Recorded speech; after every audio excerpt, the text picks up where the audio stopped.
믿기와 먹이라고 하는 제목으로 말씀을 나누겠습니다. 이솝우화에 이런 이야기가 나오죠. 바람과 태양이 누가 먼저 나그네의 옷을 벗길 수 있는가 내기를 합니다. 바람은 태풍을 강하게 일으켜서 나그네의 옷을 강제로 벗기려고 하지만 그럴수록 나그네는 오히려 두 손으로 옷을 더 힘껏 움켜쥡니다. 결국 바람은 실패를 하죠. 이번엔 태양이 햇볕을 강하게 내리쬐니다. 그러자 나그네는 스스로 옷을 번져 벗어 던집니다. 결국 바람이 아니라 태양이 이겼다라고 하는 이야기죠. 자, 이것은 우리에게 큰 신앙의 교훈을 줍니다. 우리가 거센 바람 같은 시련은 오히려 우리의 신앙을 더 견고하게 만들어줄 때가 많다라고 하는 거예요. 그런데 햇빛 같은 그런 유혹은 부드럽고 달콤해서 우리의 신앙을 내어주게 만든다는 거죠. 네. 그래서 여러분, 시련을 잘 극복했던 그런 훌륭한 그리스도인들이 유혹을 이기지 못하고 무너진 분들이 주변에 많잖아요. 많아요. 그래서 우리에게 더 무서운 거 뭐냐? 시련보다 유혹이다. 유혹이다. 자, 야고보서 1장에 보면 이 시험이라고 하는 단어가 6번 나오는데, 시험으로 번역된 헬라어 페이라조 라고 하는 단어인데요. 자, 이 시험이라고 하는 단어에는 두 가지 중요한 의미가 있어요. 하나는 시련을 견디다, 시련을 당하다. 또 하나는 유혹을 받다. 이 두 가지 의미가 이 시험이라고 하는 단어에 들어가 있습니다. 시련과 유혹을 왜 한 단어에 담았을까? 이 시련과 유혹은 마치 동전의 양면처럼 늘 같이 다니기 때문이에요. 시련이 있는 곳에 유혹도 있고, 유혹이 있는 곳에 시련도 있습니다.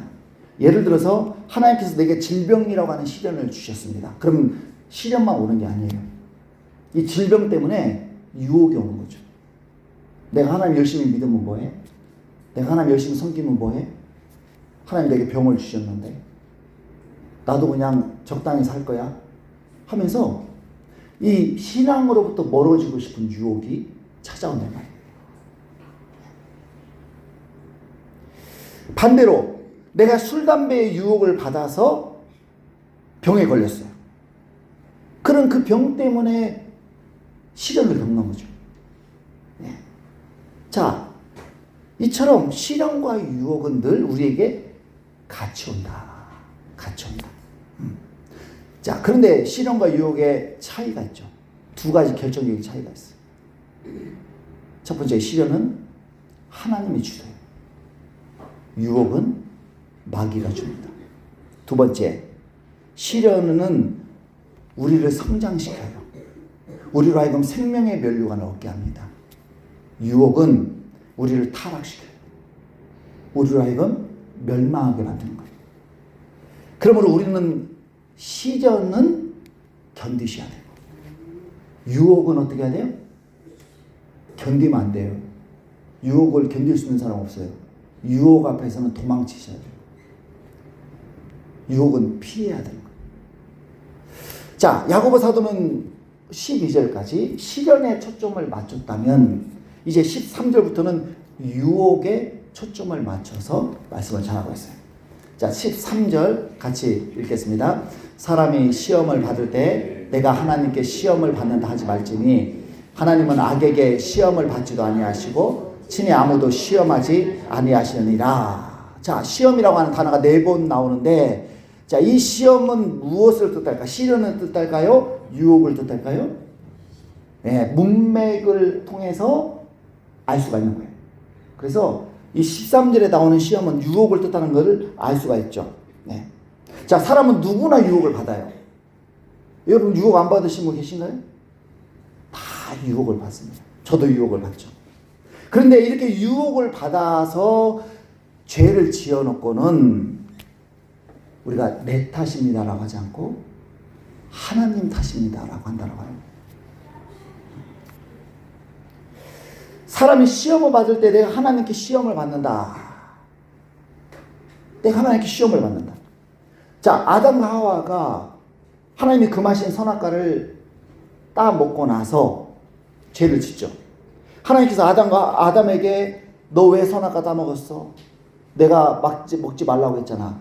추궁을 하니까 아담이 하나님 잘못했습니다. 그러지 않아요. 하나님 탓입니다. 자, 창세기 3장 12절 같이 읽겠습니다. 아담이 이르되 하나님이 주셔서 나와 함께 있게 하신 여자 그가 그 나무 열매를 내게 주므로 내가 먹었나이다. 하나님께서 이 여자를 내게 주셔가지고 이 여자가 내게 선악과를 준 거 아닙니까? 하나님께서 이 여자를 안 주셨으면 제가 선악과를 먹을 일도 없죠.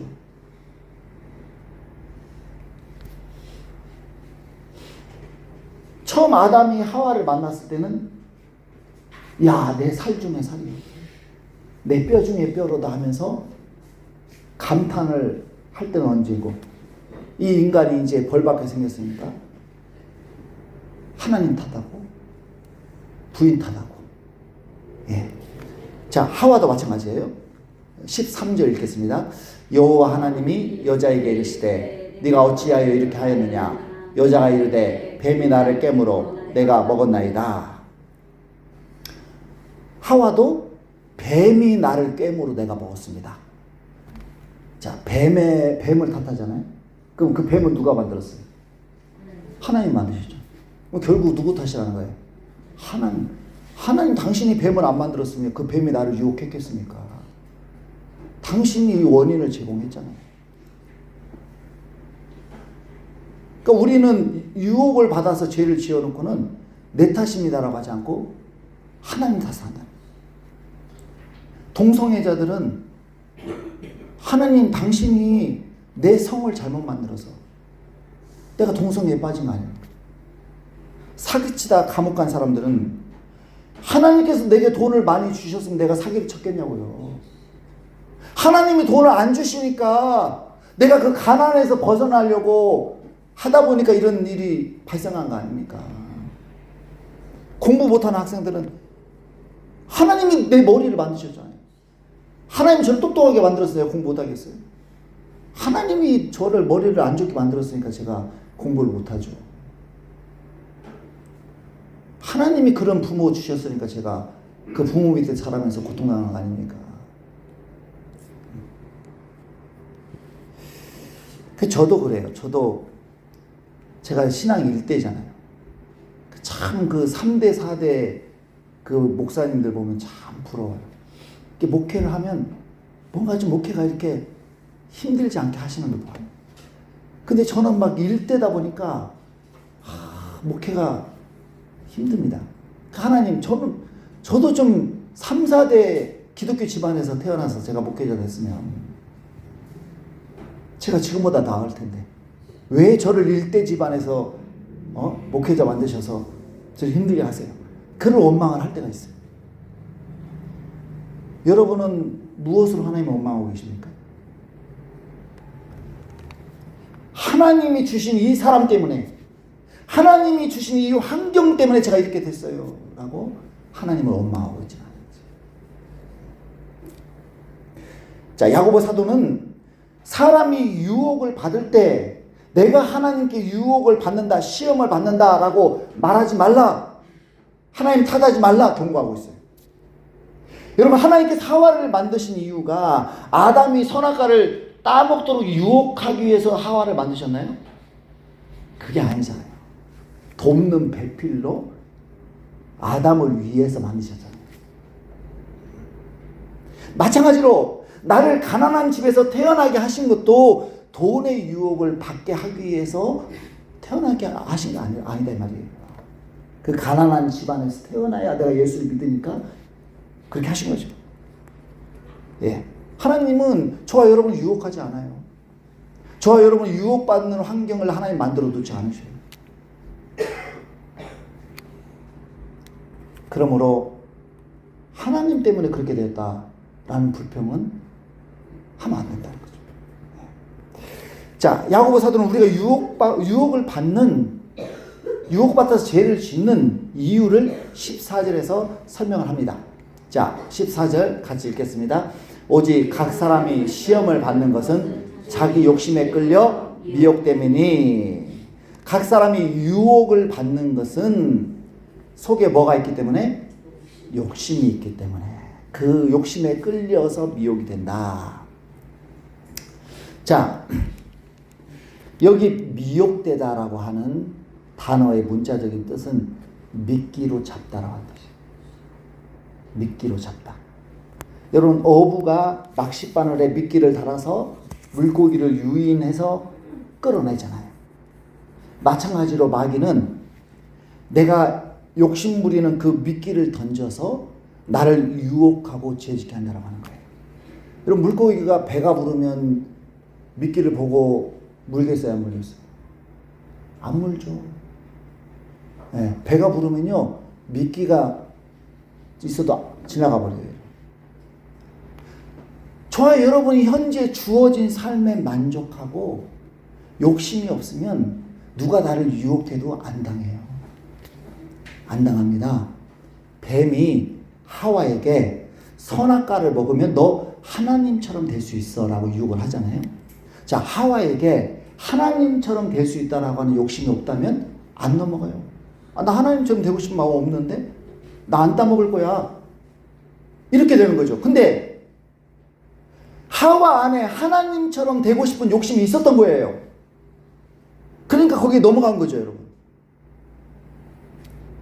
우리가 유혹을 받는 이유는 누가 나를 유혹하기 때문도 있지만 더 중요한 이유는 뭐냐? 내 속에 욕심이 있다 이 말이에요. 여러분. 내 속에 욕심이. 술을 좋아하는 분들은 술집을 지날 때마다 유혹을 받아요. 근데 저는 술집을 수십 군데를 지나도 유혹을 안 받아요. 유혹을 안 받아요. 네.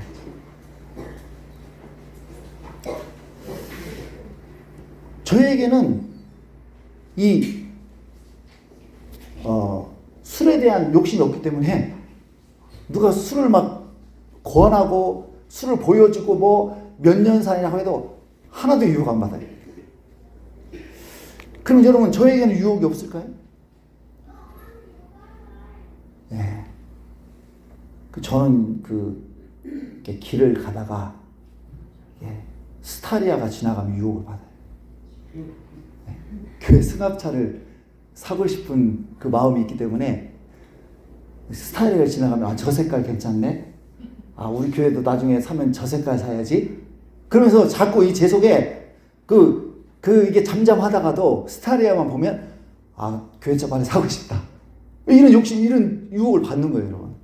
예. 또 이렇게 좀 신축 건물에다가 좀 넓은 건물을 지나갈 때면 아, 우리 교회 이사 가야 되는데 저 건물 참 괜찮다. 그러면서 그런 건물 보면 또 유혹을 받는 거예요, 여러분. 돈에 욕심이 있는 사람들은 누가 돈 많이 벌 수 있다는 소리가 들리면 귀가 번쩍 뜨이는 거예요. 건강에 욕심이 많은 사람들은 홈쇼핑에서 건강식품 광고하면 채널 못 돌려요. 계속 그거 보고 있으면서 아, 이거에 좋대, 저기에 좋대 하면서 결국 사는 거예요. 사람은 다 욕심이 달라요.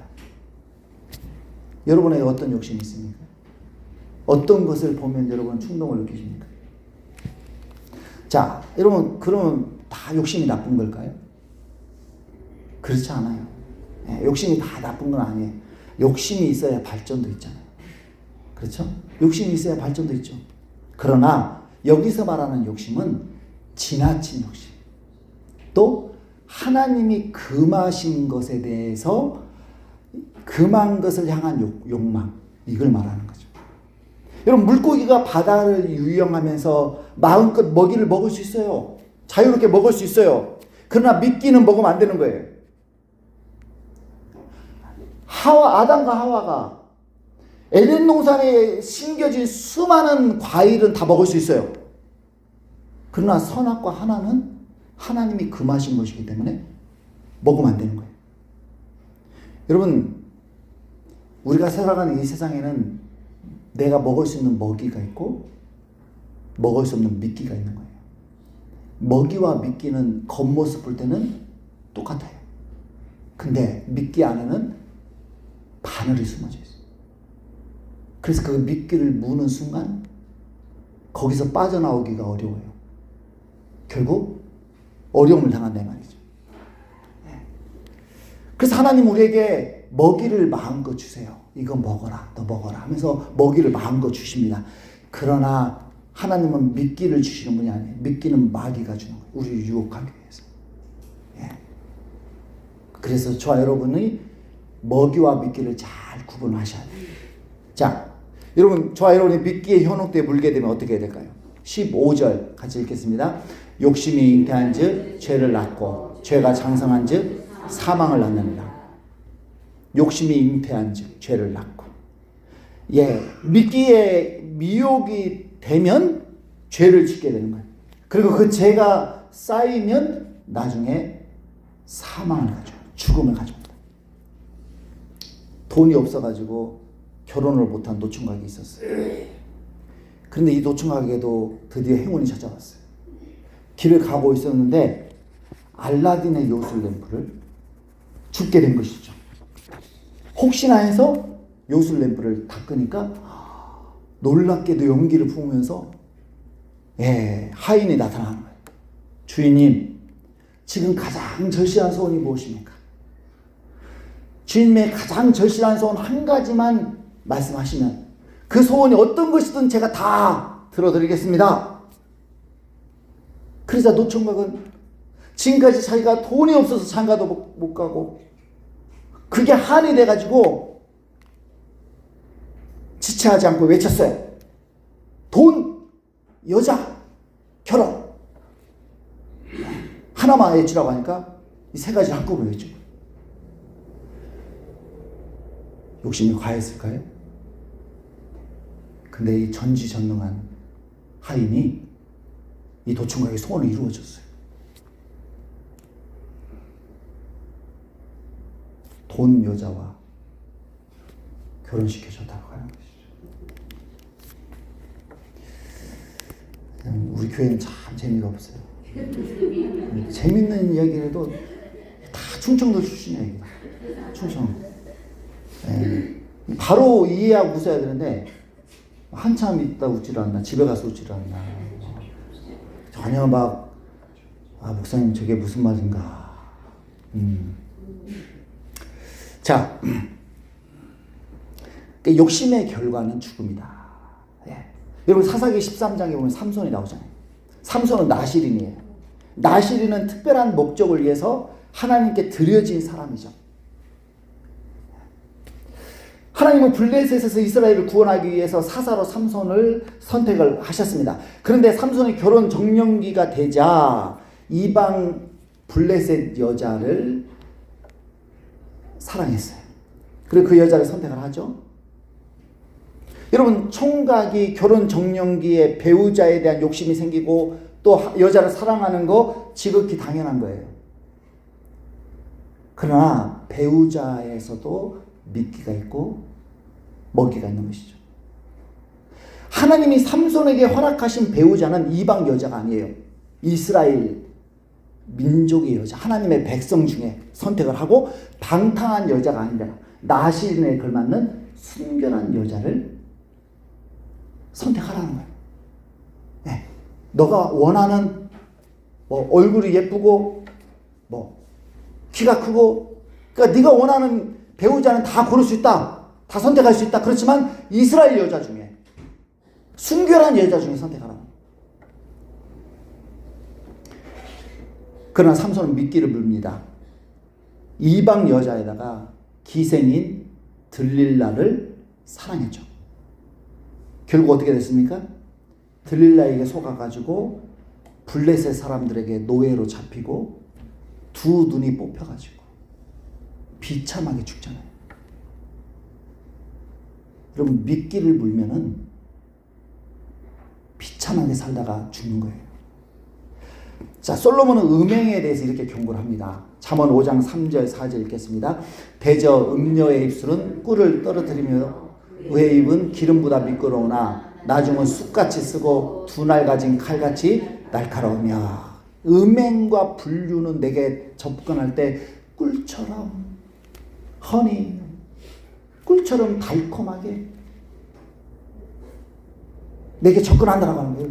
여러분, 그 우스갯소리를 그러잖아요. 이 중년 남녀가 손잡고 다니면 그건 불륜이다 그러잖아요. 그렇죠? 누가 중년 남녀가 부부가 누가 손잡고 다녀요? 근데 손잡고 다닌다는 건 그만큼 잘해준다라고 하는 거예요. 그러니까 불륜일수록 음행일수록 음란한 사람일수록 내게 접근할 때 더 잘해주는 거예요.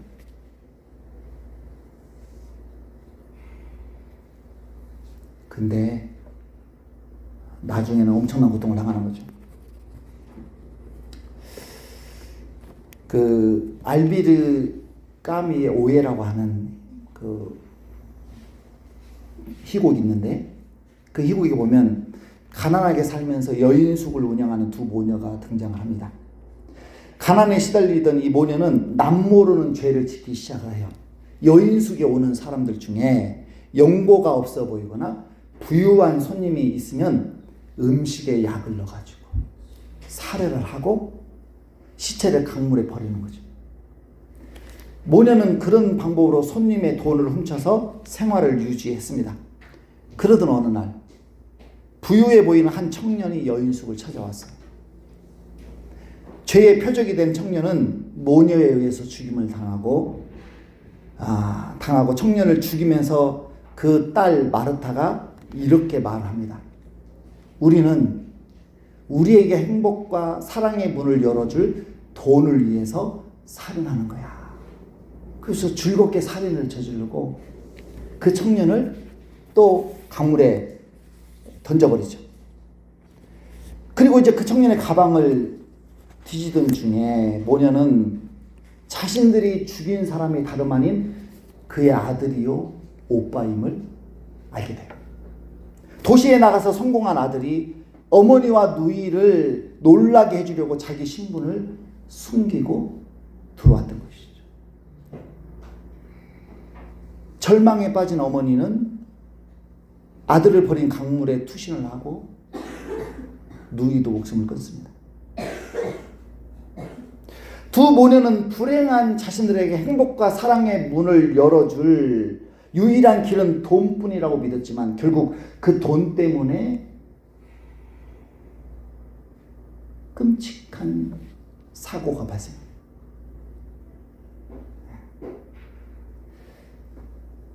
죄의 삭은 사망이에요. 여러분,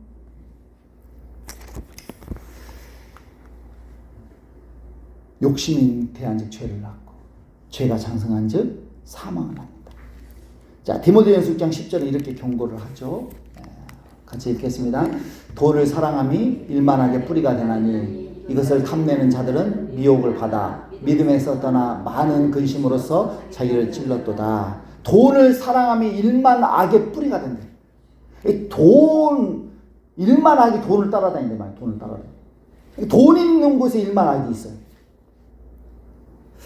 여러분, 돈을 탐내고 돈을 사랑하는 그리스도인들은 미혹을 받아서 믿음에서 떠나게 됩니다. 뉴스 사회면의 사건, 사고의 거의 대부분이 다 돈 문제예요. 돈 때문에 발생하죠. 서울 강남의 한 빌라에서 20대 여자가 40대 남편을 살해하고 자수한 사건이 있었어요. 돈이 많다고 결혼을 했는데 결혼하고 보니까 빈털터리예요. 아무것도 없는 거예요. 그러니까 이 20대 여자가 너무 열받아가지고 남편을 칼로 찔러 죽여버린 거예요.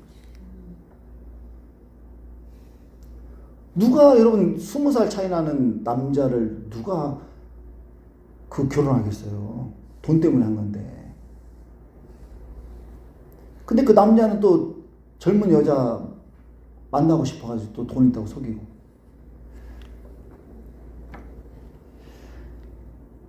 여러분 고액 아르바이트 구인 광고를 보고 갔는데 나중에 알고 보니 보이스피싱 현금 전달책이에요. 그러니까 돈 많이 준다 구인 이런 건 다 사기예요. 다 사기. 예. 뭐 투자금 투자하면은 뭐 이자를 많이 쳐주겠다? 다 사기죠. 돈 많이 준다. 우리는 혹하는데 그게 미끼다 이 말이에요. 그게 미끼. 정당하지 않은 건 다 미끼예요, 여러분. 그거 물었다가는 진짜 큰 코 다치죠. 자, 16절 읽겠습니다. 내 사랑하는 형제들아 속지 말라. 속지 말라. 미끼에 속지 말라. 물고기가 미끼를 무는 이유는 낚시꾼이 물고기를 속였기 때문이에요. 마귀도 여러분 우리를 속입니다. 요한계시록 12장 9절에 보면 사탄은 온 천하를 꿰는 자라 그렇게 말씀하고 있어요. 창세기 3장 13절에서 하와는 뱀이 나를 꿰므로 내가 먹었나이다 라고 말하지 않습니까? 마귀는 저와 여러분이 죄짓도록 우리를 속이는 거예요. 청교도 신학자 존 오웬은 사탄이 우리를 속이기 위해서 가장 먼저 공격하는 것이 뭘까요? 사탄이 우리를 속이기 위해서 가장 먼저 공격하는 부위가 뭘까요? 네? 우리의 생각. 사탄이 가장 먼저 공격하는 게 저와 여러분의 생각을 공격합니다. 자, 요한복음 13장 2절 있습니다. 마귀가 벌써 시몬의 아들 가룟 유다의 마음에 예수를 팔려는 생각을 넣었더라. 가룟 유다가 예수를 판 것은 마귀가 유다의 생각을 지배해 버렸기 때문입니다. 자, 여러분, 생각은 우리 영혼의 지도자예요. 생각이 우리 영혼을 인도하고 지시하고 분별하고 선택하게 만드는 거예요, 여러분. 생각이. 우리가 어떤 생각을 하느냐에 따라서 우리의 감정과 의지는 따라오는 것입니다. 여러분, 유튜브를 보겠다라고 하는 생각이 들어오면 유튜브를 보고 싶은 마음이 들잖아요. 그 유튜브를 보게 되는 거예요. 예. 내가 기도를 하겠다는 생각이 들면 기도하고 싶은 마음이 들고 기도를 하게 되는 거예요. 내가 할 수 있다라고 하는 생각을 하게 되면 할 수 있는 마음이 들어오고 하게 되는 거예요. 내가 할 수 없다는 생각에 붙잡혀 있으면 내 감정도 나는 할 수 없어. 계속 그 감정에 사로잡히고 할 수 없게 되는, 도전 못하게 되는 것이죠. 나는 내 생각에 따라 움직이는 거야. 내 생각에 따라. 그래서 마귀는 우리가 미끼를 물도록 먼저 내 생각을 장악하는 거죠. 장악하는 거예요. 창세기 3장에 보면 마귀가 하와의 생각을 어떻게 장악하는지를 볼 수가 있는데, 마귀는 먼저 하나님과 하와의 관계를 깨트려버려요. 신뢰 관계를 깨트려버려요. 하나님께서 하와에게 선악과를 금하신 것은 너의 행복을 가로막기 위해서야 라고 비난을 합니다. 그 여러분도 그러잖아요. 예수 믿으면 술 못하게, 담배 못하게, 뭐 나이트클럽 못 가게, 좋은 것은 다 하지 말래. 그럼 마귀가 그래. 야, 봐라, 하나님 봐. 하나님 네가 좋아하는 건 다 못하게 하잖아. 그러면서 우리 생각 속에 하나님에 대해서 부정적인 생각을 넣어주는 거예요. 너 예수 믿을수록 너 자유가 없어져. 네 자유가 억압당해. 너 그래도 믿을 거야? 여러분, 하나님이 하와에게 금하신 것은 그 수천 종의 과일 나무 중에 딱 하나예요. 하나 금하신 거예요. 하나님이 여러분에게 금하신 것은 그게 내 자유를 억압하기 위해서가 아니라 그게 나에게 안 좋으니까 금하신 거예요. 담배가 좋아요? 여러분, 술이 좋아요? 네. 안 좋아서 금하는 거지 나를 억압하기 위해서 금한 게 아니잖아요.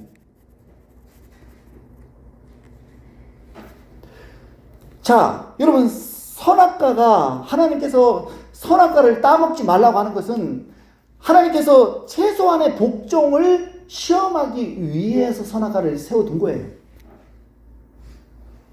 근데 사탄은 이런 진실을 은폐하고 마치 하나님이 나의 행복을 가로막는 독재자인 것처럼 그렇게 부정적으로 비치게 만드는 것이죠. 그리고 하나님은 선악과를 따먹으면 죽는다라고 말씀을 하셨는데 마귀는 죽지 않아라고 생각을 바꿔요. 죽지 않아. 예. 잘못된 확신을 심어주죠. 마지막으로 마귀는 선악과를 먹으면 하나님처럼 될 수 있어. 너 하나님의 종으로 살래? 네가 하나님이 될래?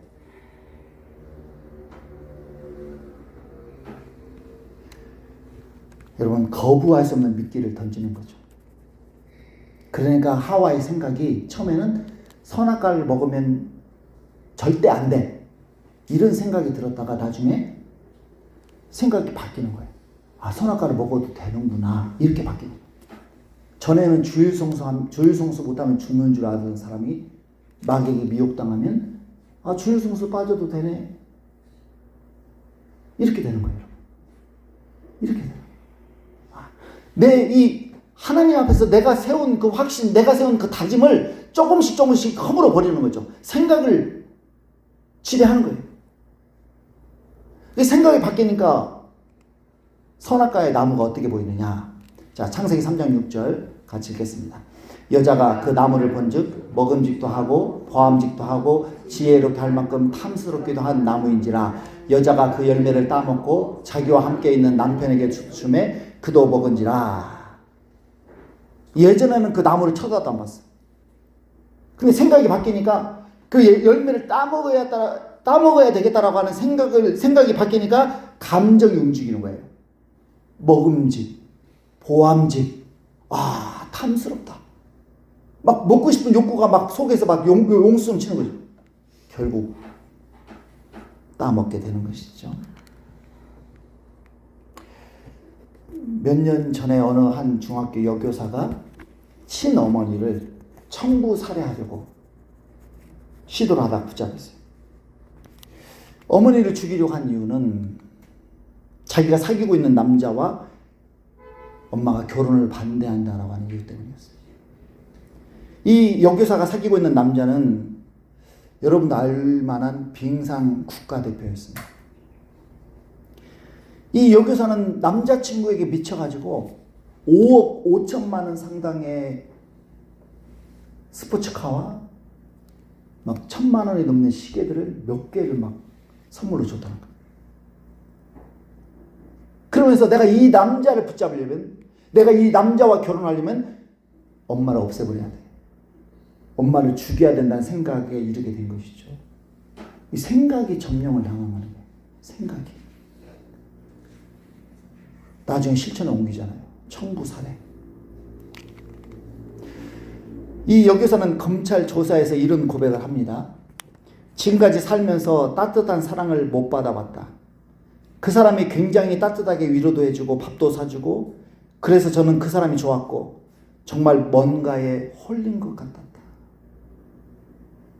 홀린 것 같다. 그게 맨정신으로 하는 게 아니에요, 여러분. 맨정신으로 홀려버려. 보이는 게 없어. 분별력을 상실하는. 그래서 속으면 안 된다. 속으면 안 된다. 자, 뭐가 속으면 안 된다고요? 생각이 속으면 안 된다. 생각이 속으면 끝나는 거예요. 생각에서 넘어져 버리면 끝나요. 자, 우리가 마귀의 기만에 속지 않으려면 어떻게 해야 될까? 두 가지. 첫 번째는 진리의 말씀으로 거듭나야 돼. 새 사람이 되어야 된다. 자, 야고보서 1장 18절 읽겠습니다. 그가 그 피조물 중에 우리로 한 천열매가 되게 하시려고 자기의 뜻을 따라 진리의 말씀으로 우리를 낳으셨느니라. 진리의 말씀으로 우리를 낳으셨다. 거듭나게 하셨다. 예, 우리가 예수를 믿으면 새 사람이 되는 줄 믿습니다. 새 사람이 되는 게 예수를 믿으면 그냥 헌 사람이 교회 다니는 게 아니에요, 여러분. 예수 믿으면 새롭게 거듭나게 돼. 다시 태어나게 되는 거예요. 하나님의 자녀로 다시 태어나게 되는 것이죠. 자, 이렇게 다시 태어나게 되면 전에는 하나님의 말씀이 안 들렸어요. 말씀만 들으면 졸렸어요. 무슨 말인지 이해가 안 됐어요. 근데 새 사람이 되면 하나님의 말씀이 들려요. 말씀이 무슨 뜻인지 이해가 돼요. 깨달아지는 지혜가 생기는 거예요. 그러므로 이것을 동원해서 말씀을 듣고 말씀을 읽고 말씀을 공부하고 말씀을 경험하라는 것이죠. 그래서 내 생각 속에 말씀을 가득히 집어넣는 거예요. 내 생각 속에. 여러분, 다른 종교와 기독교의 차이가 뭐냐? 다른 종교는 명상하라고 하잖아요. 명상이 뭐죠? 여러분, 명상이 뭐예요? 예? 멍 때리는 거. 예. 명상은 생각을 비우는 거예요. 예. 네 생각을 비우라는 거예요. 네 욕심을 비우고 이렇게 비우라는 그게 명상이거든요. 우리는 명상이라고 안 하고 묵상이라고 하죠. 그러니까 생각을 비우면 그 속에 뭐가 들어오지 않겠어요? 마귀의 생각이 들어오는 거예요, 여러분. 정신 똑바로 차려야지. 멍 때리고 있으면 마귀가 점령해버리는 거예요. 우리는 묵상이에요, 여러분. 묵상은 뭐냐? 하나님의 말씀을 내 생각 속에 채우는 거죠. 하나님의 말씀은 진리지 않습니까? 네, 진리로 채우는 거예요. 그러면 마귀가 내 생각 속에 거짓을 집어넣고 잘못된 것을 집어넣어도 내 생각 속에 진리가 가득하기 때문에 분별이 되는 거예요. 저거 먹이네? 저거 믿기네? 누가 야 투자 좀 해. 돈 많이 줄게. 벌써 딱 분별이 돼버려요. 예, 어떤 이성이 내게 접근할 때 나를 잘해줄 때 분별이 돼버리는 거예요, 이게. 예. 스타리아를 지금 사야 될까, 스타리아를 지금 사야 될까 말아야 될까? 분별이 돼버리는 거예요. 속지를 않는단 말이에요. 왜냐면 말씀이 내 속에 있으니까. 그래서 여러분, 말씀을 읽으시고, 말씀을 들으시고, 말씀을 묵상하시고, 그래서 말씀을 가득 채워야 돼요. 자, 마지막 두 번째. 하나님만이, 먹이를 주시는 분임을 알아야 된다. 자, 야고보서 1장 17절 읽겠습니다. 온갖 좋은 은사와 온전한 선물이 다 위로부터 빛들의 아버지께로부터 내려오나니 그는 변함도 없으시고 회전하는 그림자도 없으시니라. 우리 어린 아이들 키우시는 부모님들은 밖에 나가서 절대 낯선 사람이 주는 거 받지 말라고 그러잖아요. 왜 그래요? 이상한 거, 나쁜 거 줄 수 있잖아요. 근데 야, 너 아빠가 뭘 줄 때 너 조심해야 돼. 그런 엄마 있나요? 없잖아요. 왜요? 아빠는 항상 좋은 걸 주셔. 그러니까 아빠가 주는 것은 무조건 받아도 돼요. 하나님은 우리의 아저씨예요, 아빠예요? 아버지잖아요. 하나님은 우리에게 나쁜 걸 안 주셔. 우리에게 좋은 것만 주시는. 예. 그래서 온갖 좋은 은사와 온전한 선물을 주신다. 자, 여기 하나님이 주시는 것에 세 가지 특징이 나와요. 먼저는 하나님이 우리에게 주시는 것은 선물로 주세요. 하나님은 돈 받고 우리에게 주시잖아요. 여러분, 부모가 자식에게 돈 받고 뭐 밥 줍니까? 돈 받고 잠재워 줍니까? 절대 안 그래요. 부모는 자식을 사랑하기 때문에 자식에게 주는 건 무상이에요. 하나님도 마찬가지예요. 하나님이 저와 여러분에게 주시는 것은 돈 받고 주시는 게 없어요. 다 값없이 주시는 거예요. 두 번째, 하나님 우리에게 좋은 은사, 좋은 선물을 주신다. 다시 말하면 나쁜 의도로 주시지 않는다는 거예요. 하나님이 뭔가를 이렇게 주실 때는 이걸 줘가지고 제한테 더 많은 걸 뺏어야지 이게 아니라 항상 선한 의도, 좋은 의도, 나만을 생각하는 마음으로 주신단 말이에요. 세 번째, 하나님이 주시는 것은 온전한 선물을 주신다. 여기 온전한이라고 하는 형용사는 완전한이라고 하는 뜻입니다. 세상과 마귀가 우리에게 주는 것은 불량식품이에요. 먹어서는 안 되는 유해식품을 줘요. 그러나 하나님이 주시는 것은 항상 완전식품, 완전한 것만 주신다는 거죠. 그래서 저와 여러분이 뭔가 이렇게 가지고 싶은 게 생겼어요. 그럼 우리는 어떻게 하죠? 자꾸 세상에서 얻으려고 그래. 예.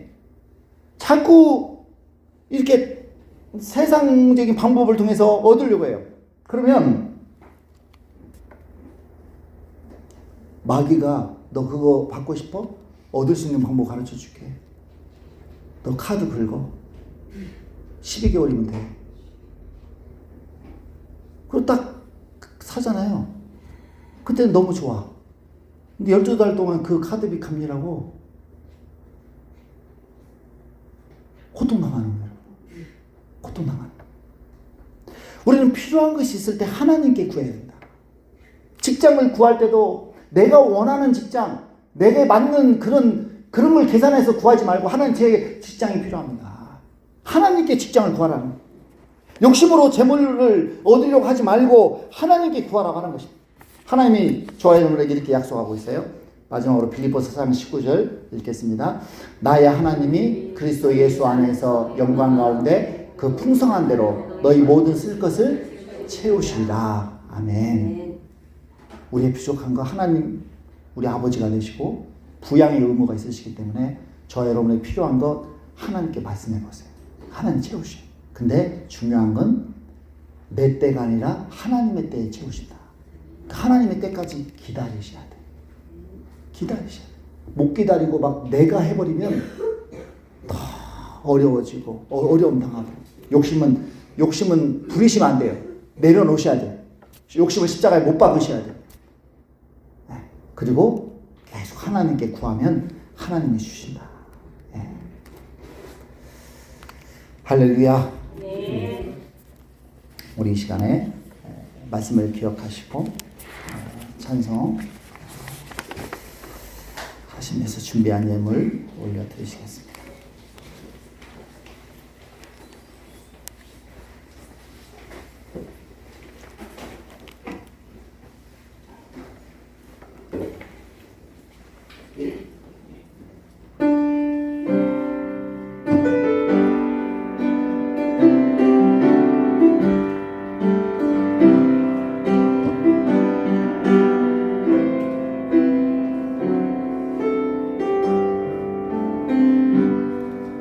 세상의 유혹 시험이 내게 몰려올 때에 나의 힘으로 그것들 모두 이길 수 없네. 거대한 폭풍 가운데 위축된 나의 영혼 어찌할 바를 몰라 헤매이고 있을 때 주를 찬양 손을 들고 찬양 전쟁은 나에게 속한 것 아니니 주를 찬양 손을 들고 찬양 전쟁은 하나님께 속한